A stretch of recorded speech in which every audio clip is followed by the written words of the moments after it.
Buenos días, buenas tardes, buenas noches y finalizó la segunda jornada de la fase de grupos de la UEFA Champions League con resultados interesantísimos y con muy buenos partidos. Verdaderamente, si tenemos en cuenta los encuentros de ayer y los cotejos que se jugaron hoy, tuvimos muy buenos partidos en general. De hecho, solamente uno de todos terminó con un 0-0. Después hubo goles absolutamente en todos los encuentros y la realidad es que hemos tenido partidos más que interesantes. En este video vamos a detallar particularmente tres que tienen que ver con la victoria quizás más importante en toda la historia del Newcastle, que derrotó en condición de local 4-1 al Paris Saint-Germain, un encuentro olvidable para los dirigidos por Luis Enrique.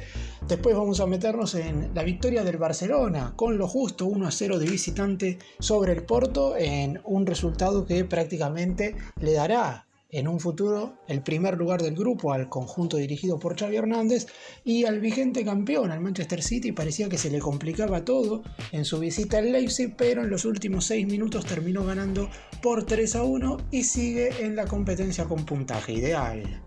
¡Empecemos! Y vamos a comenzar con la enorme victoria del Newcastle sobre el PSG, un conjunto inglés que fue muy efectivo a la hora de rematar sobre el arco rival. No tuvo la pelota prácticamente nunca durante el partido. En los 90 minutos hubo ningún momento en el cual el lapso de dominio de balón fue por parte del Newcastle. Sin embargo, eso le alcanzó para meter 4 goles. Al PSG no le sirvió absolutamente de nada tener el 74% de la posesión de la pelota, ya que en el primer tiempo de hecho no remató al arco. Y no le faltó ningún futbolista, porque si repaso el 11 del PSG rápidamente: Donnarumma, Hakimi, Marquinhos, Skriniar, Lucas Hernández, que fue el autor del gol, Manuel Ugarte, Zaire Emery, Dembélé, Mbappé, Colomwani y Gonzalo Ramos. Un equipazo en cuanto a nombres, pero el Newcastle lo redujo a la nada misma en este partido.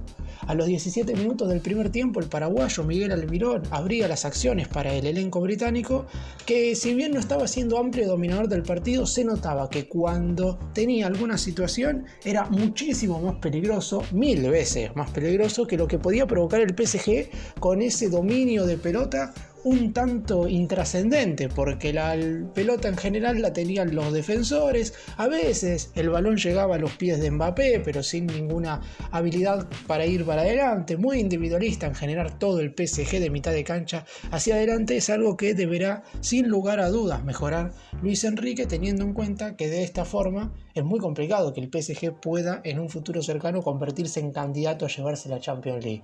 Está claro que falta mucho y que, más allá de esta derrota, sigue en el segundo lugar del grupo por la victoria en la primera jornada frente al Dortmund, y debido a que los alemanes y el Milan igualaron sin goles, por lo que en esta zona, que pretendía ser el grupo más difícil, salvo por este partido que realizó el Newcastle, el resto de los conjuntos todavía está en el debe. Pero claro, dos deben clasificar y por eso el PSG todavía mantiene las esperanzas activas, más allá de este pésimo partido en general contra el elenco de Inglaterra. Sobre el final del primer tiempo llegaría el segundo por medio del lateral izquierdo Dan Burn, y si bien es verdad que el elenco francés tenía aspiraciones de dar vuelta al partido, todo se terminó a los 5 minutos del segundo tiempo cuando John Longstaff marcaba el 3-0. Descontó, como dije recién, Lucas Hernández, pero sobre la hora un verdadero golazo de Fabián Schär decretaba el 4-1 definitivo. El PSG no pudo en ningún momento hacer valer la gran jerarquía que tienen en sus futbolistas, y el Newcastle pareció que se estaba disputando la final del mundo. Es cierto que no jugaba Champions después de mucho tiempo, pero en general tampoco es que el Newcastle tiene una calidad en sus futbolistas tan grande como para hacer esta gran diferencia. Fue muy superior y verdaderamente fue llamativo el amplio resultado que consiguió. Seguramente ni siquiera los simpatizantes del elenco británico que estuvieron presentes en el James Park podían creer lo que estaban viendo, y por el lado del PSG no le sirvió absolutamente de nada tener a todas sus figuras dentro del campo. Repito, no faltó nadie, no es que jugó este encuentro disminuido por lesiones o por algún futbolista no estuvo a disposición, y quedó claramente mejorar. De hecho, no me extrañaría que en el próximo partido que juegue como local en el Parque de los Príncipes el equipo sea reprobado por sus simpatizantes, que obviamente tendrán en cuenta esta dura derrota por 4-1. Y nos vamos ahora para el Estadio Tutracao, en Portugal, donde el Barcelona consiguió un triunfo sensacional que prácticamente le asegura en un futuro el primer lugar del grupo. Los dirigidos por Xavi no fueron verdaderamente tan superiores al Porto, que es el equipo que jugó en condición de local, pero con un tanto de Ferran Torres sobre el final de la primera etapa se terminaron llevando las 3 unidades, y más allá de lo que sucedió sobre el final del partido, que vio la roja a Gavi, el joven futbolista español no va a poder estar a disposición para el tercer encuentro del Barça en este grupo, que será visitando al Shakhtar Donetsk en Ucrania, pero en definitiva terminó siendo un muy buen triunfo en un partido verdaderamente muy reñido, porque en cuanto a posesión de la pelota fue verdaderamente muy ligero la superioridad del Barcelona, 56% contra 44% del elenco portugués. En total de intentos, 14 para el Barça y 13 para el Porto, y en tiros efectivos al arco tuvo uno más el elenco local, 5 para el Porto contra 4 para el Barcelona. Los dirigidos por Xavi sabían que esta fase de grupo, si bien es cierto, les había tocado una zona bastante más accesible de lo que había sucedido en las anteriores 2 ediciones, no podían no clasificarse.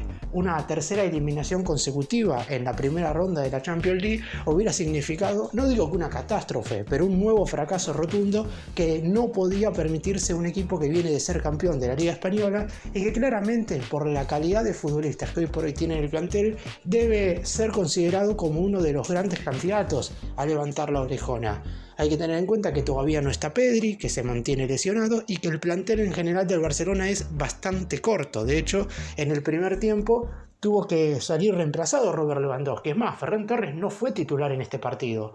Lewandowski a los 33 minutos de la primera parte salió reemplazado por una molestia e ingresó el atacante español, que 10 minutos después de haber entrado convirtió el único tanto del partido. En cuanto al 11 del Barça, si miramos quizás los titulares, sí es un equipo bastante competitivo. Tampoco estuvo, por ejemplo, Frenkie de Jong. El equipo fue Ter Stegen, Cancelo, Araujo, Koundé, Balde, Gundogan, Oriol Romeu, Gavi, Lamine Yamal, el joven futbolista de tan solo 16 años, Lewandowski y Joao Félix, con Ferran Torres, Marcos Alonso, Sergi Roberto y Fermín López ingresando desde el banco de suplentes. Claramente es una plantilla con buenos nombres en el 11 titular, pero si tenemos que competir en absolutamente todos los torneos, está claro que el Barcelona parecería quedarse un poco corto en cuanto a la gran cantidad de jugadores de jerarquía que tiene que tener un equipo como para pelear la Liga Española, la Champions League y también las Copas Nacionales. Por lo pronto, termina siendo una buena victoria sobre el Porto, más que nada por lo que este resultado va a significar de cara al futuro del mismo grupo.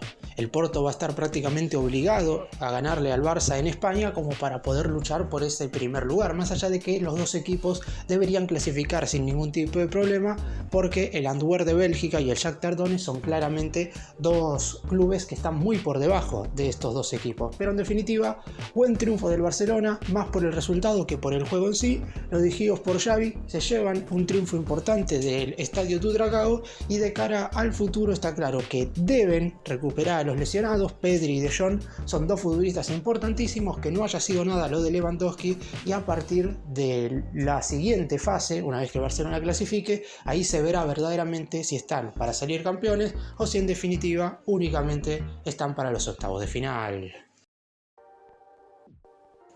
Y el último partido del que vamos a hablar es el del Manchester City, que sucede algo parecido a lo que pasó con el Barça. Esta victoria en Alemania frente al Leipzig prácticamente le asegura el primer lugar del grupo. Es cierto que ya de por sí el elenco inglés era bastante favorito como para salir primero de su zona por sobre el conjunto alemán, pero la realidad es que el Leipzig no deja de ser un equipo bastante competitivo, y de hecho lo demostró en este partido.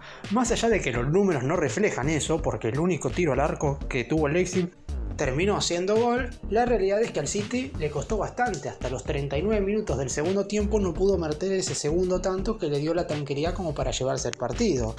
En la primera etapa, a los 25 más precisamente, Phil Foden abría el marcador y todo parecía indicar por la superioridad, sobre todo en cuanto a posesión de la pelota, porque el City tuvo llegadas al arco, pero no tanto en lo que respecta a tiros a portería. De hecho, si vamos a los números, tuvo 18 intentos, pero solamente 5 de esos 18 8 disparos fueron al arco. Los otros 13 fueron desviados, por lo que no tuvo la precisión necesaria, no tuvo el mejor de los partidos Erling Haaland. La buena noticia es que volvió Jack Grealish al equipo luego de haber estado lesionado bastantes compromisos, y a diferencia de lo que pasa en la Premier, donde debe cumplir 3 partidos de suspensión, en la Champions League Rodri sí puede estar a disposición, y eso claramente le da a la mitad de la cancha del elenco de Guardiola muchísima más claridad. A los 3 minutos de la segunda parte llegaría la igualdad del Leipzig en la única situación clara que iban a tener, por medio del delantero belga Loïs Openda, que ya en la temporada pasada había demostrado un rendimiento superlativo jugando para el Racing Club de Lens, que recordemos fue segundo en la 2022-2023 del Paris Saint-Germain de Francia. En esta oportunidad no desaprovechó la ocasión que tuvo e igualó el partido frente al elenco de Guardiola. El City, con la posesión de la pelota prácticamente siempre en sus pies, 69% contra 31% del conjunto local, siempre tuvo la posibilidad de llegar con claridad al área rival, pero no tanto al arco. El hecho de que el noruego no haya tenido el mejor de los partidos hizo que claramente se sintiera en falta ese peso ofensivo que normalmente provoca Haaland en el equipo contrario. Siempre es muy difícil de marcar, sin embargo en esta oportunidad no sucedió eso, y Guardiola recién encontró la victoria en base a 2 futbolistas que ingresaron en el segundo tiempo: Julián Álvarez y Jeremy Doku. En primera instancia, en el minuto 39, asistencia del futbolista belga y golazo del atacante argentino para marcar el 2-1, y en el minuto 92, lo contrario, en una contra, asistencia del futbolista argentino y definición del joven jugador belga para que el City se llevara el triunfo por 3-1. Como dije, con este resultado, de no mediar inconvenientes, el City será primero del grupo, porque para que esto no suceda, el Leipzig deberá ganar sí o sí en el Etihad Stadium, algo que no es una misión imposible, pero en definitiva es muy complicado, teniendo en cuenta que el City lleva muchísimos partidos sin perder en condición de local por UEFA Champions League. A su vez también los otros 2 equipos del grupo, que son el Estrella Roja y el Young Boys, únicamente pelearán por ingresar a la UEFA Europa League. Esta caída no le supone al Leipzig ningún tipo de problema si es que logra hacer la lógica en 3 de los 4 partidos que todavía le faltan por disputar en este grupo. El City, por su parte, sigue manteniendo el invicto en general, teniendo en cuenta y recordando que en la temporada pasada levantó la orejona sin perder ningún partido. Y para cerrar, repasamos los resultados que hubo este día miércoles en la UEFA Champions League con muchos goles. A primera hora, el Shakhtar Donetsk ganó un partido importantísimo en condición de visitante frente al Royal Antwerp. Empezaron ganando los belgas por 2-0 con goles de Buja y Vilkiwilla. En la segunda parte, Silkan, Rajitsky y Sikan nuevamente terminarían dando vuelta al marcador. En España, el Atlético de Madrid también tuvo que sufrir para ganarle al Feyenoord. El visitante se puso en ventaja con un gol de Hermoso en contra. Morata metía la igualdad. Janko, antes de finalizar el primer tiempo, el 2-1 para el Feyenoord. Griezmann y nuevamente Morata, los 2 goles restantes del Atlético de Madrid. Lazio, con gol de Pedro sobre la hora y vecino anteriormente, derrotó 2-1 de visitante al Celtic. Furuhashi marcó el tanto del equipo escocés. En Serbia, con goles de Ndiaye y Bukhari, el Estrella Roja empató 2-2 contra el Young Boys. Hunkrich y Gitten marcaron los goles del equipo suizo. En Alemania, el Dortmund y Milan igualaron sin goles. Y los 3 partidos que repasamos en este video: el Leipzig perdió 3-1 con el City, Foden, Álvarez y Doku para los ingleses, Openda para los alemanes. Newcastle derrotó 4-1 al PSG, Almirón, Burn, Loftar y Schär para el equipo británico. Lucas Hernández había descontado para los franceses, y el Barcelona, con gol de Ferran Torres, le ganó 1-0 de visitante al Porto.